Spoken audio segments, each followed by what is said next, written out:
రాయలసీమలోని ఆ నియోజకవర్గం జనసేనలో అలజడి మొదలైందా? ఇన్ఛార్జ్ బాధ్యతలు కొత్తవారికి అప్పగిస్తారా?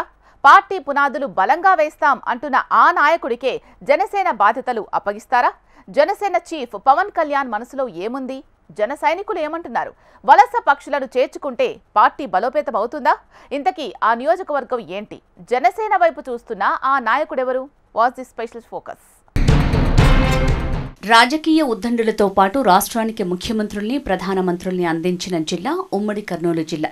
ఇక్కడి రాజకీయాల రూటే సపరేట్. కాలానికి అనుగుణంగా రాజకీయం రంగులు మారటం కామన్గానే ఉంటుంది. రాయలసీమలోనూ ఆ సాంప్రదాయం లేకపోలేదు. ఈ నేపథ్యంలో 2014లో ఆవిర్భవించిన జనసేన పార్టీ ఎన్నో ఒడిదొడుకులు ఎదుర్కొని గత ఎన్నికల్లో నిలబడిన ప్రతి నియోజకవర్గంలోనూ పాగా వేయగలిగింది. ప్రస్తుతం రాష్ట్ర రాజకీయాలను శాసిస్తూ దేశ రాజకీయాలపై ప్రభావం చూపిస్తోంది. అయితే ఇప్పటివరకు పార్టీ సంస్థాగతంపై పూర్తి స్థాయిలో దృష్టి సారించిన జనసేనని పార్టీ పునాదులు మరింత పటిష్టంగా మార్చాలని చూస్తున్నారు. అందులో భాగంగా పార్టీ ఆవిర్భావ దినోత్సవం రోజు క్యాడర్కు స్పష్టమైన సంకేతాలు ఇచ్చారు. రాయలసీమ వైపు కూడా ఆ పార్టీ నేతలు పూర్తి స్థాయిలో దృష్టి సారించారట. జిల్లా కన్వీనర్ నుంచి గ్రామస్థాయి లీడర్ వరకు పూర్తిగా పార్టీ పునర్నిర్మాణం చేసుకుని క్యాడర్ని బలోపేతం చేసుకుంటే భవిష్యత్తులో ఎటువంటి ఇబ్బందులు తలెత్తవన్న భావనలో జన సైనికులు ఉన్నారట.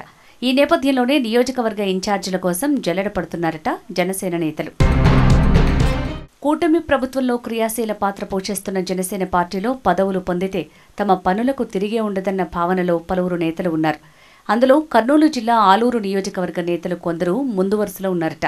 ఇక్కడ మాజీ మంత్రి, ప్రస్తుత గుంతకల్లు ఎమ్మెల్యే గుమ్మనూరు జయరాం సోదరుడు, మాజీ market yard chairman Gummanuru Narayana Janasena నియోజకవర్గం అధ్యక్ష పదవి కోసం తీవ్ర ప్రయత్నాలు చేస్తున్నారట. గుమ్మనూరు జయరాం మంత్రిగా ఉన్న రోజుల్లో అన్నీ తానే అయి నియోజకవర్గంలో చక్రం తిప్పిన నారాయణ ప్రస్తుతం సైలెంట్గా ఉన్నారట. అందుకారణం ఆలూరు నియోజకవర్గం ఇన్ఛార్జిగా ఉన్న వీరభద్రగౌడన్న ప్రచారం లేకపోలేదు.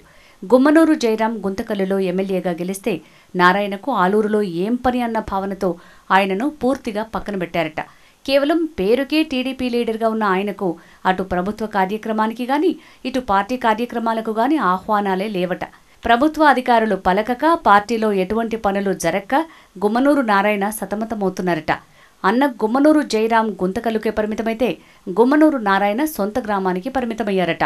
ఆలూరు నియోజకవర్గంపై పూర్తి స్థాయిలో పట్టు రావాలన్నా, ప్రభుత్వ అధికారులు మాట వినాలన్నా నియోజకవర్గంలో అధికార పార్టీలో హోదా కావాలని భావించారట. దీంతో నారాయణ చూపులు గాజు గ్లాసు వైపు, అడుగులు జనసేన వైపు పడుతున్నాయన్న టాక్ బలంగా ఉంది.